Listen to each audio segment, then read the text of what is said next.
Empathy is good, isn't it? Because it's about understanding others' emotions, is giving them a free space where they can talk about their vulnerabilities. So it's all great, and there are lots of books written where leaders are expected to be empathetic, or we expect empathy in our day-to-day relationship. However, too much of empathy can be bad, and I tell you why. Because empathy is good as long as we approach the other person's situation with a kind heart, with an open heart. However, it becomes a bit problematic when we start getting into their drama. So how does it feel when we are getting into their drama? Number one, we get very attached to their story. So much so that we start thinking about them and we start giving them ideas. Number two, you may feel guilty because you feel, for whatever reason, that you're responsible to resolve their issues. Number three, secretly, you're also looking for that nice person validation or being popular.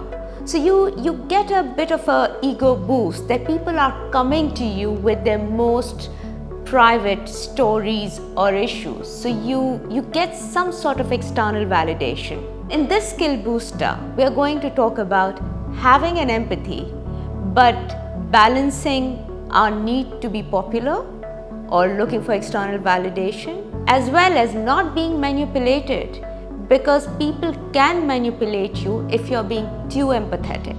Empathy is good because it creates connection and a space for collaboration.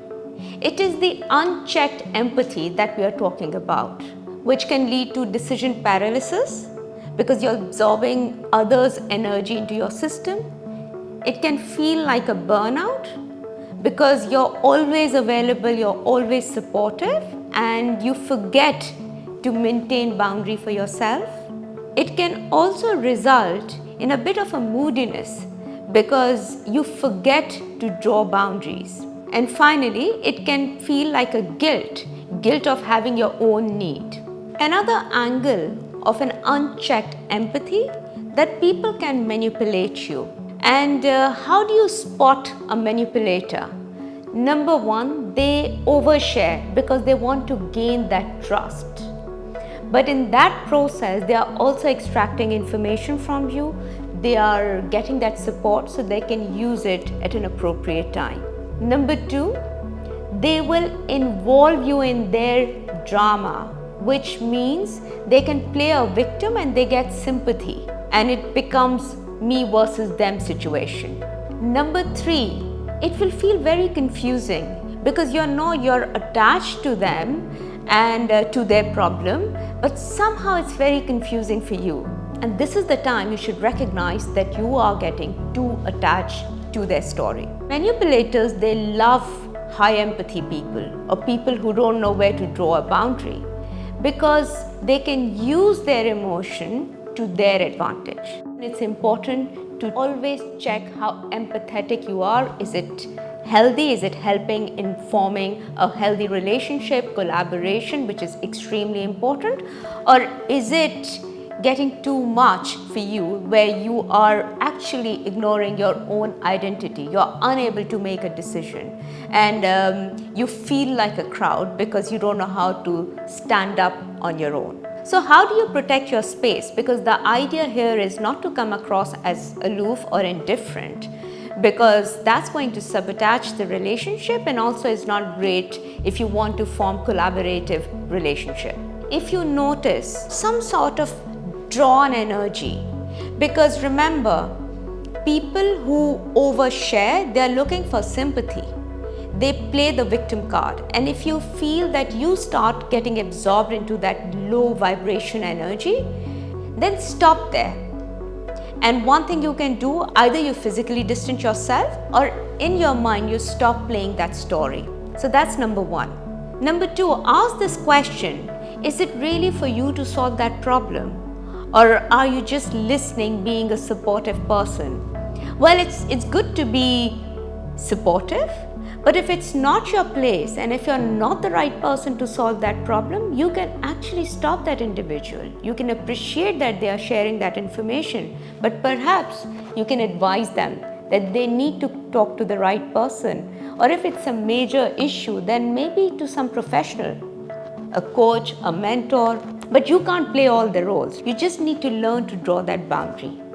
And the third point is, ask yourself, if you get involved in that story, how will it help your judgment? Will you start looking the others involved in the story from a different lens? Because being objective is also equally important as establishing a good connection. Because if it clouds your judgment, the chances are either you will not make a good decision or somehow you will make an incorrect judgment or decision about a situation or a person. That's why protecting your space and your boundary is extremely important. And typically people have three approaches. Number one, being loose, right? People overshare, you overshare, and that is where we are talking about an unchecked empathy or an unchecked communication. Number two is you completely isolate yourself. You become extremely reserved. Now that's also not very good, because if you're very indifferent, very reserved and not available emotionally for others, it's very difficult for you to form any kind of relationship. So the healthy balance is where you are able to listen to others' point of view, you are available when they need it. However, you also know how to protect your energy, how to protect your boundaries, because you respect yourself and others. And I know there have been situations, sometimes some friends or colleagues, even at work, because as HR, a lot of people come to you and they want to share information. And I would always ask, why are you sharing this information? Are you looking for an answer? Do you want me to do something about it?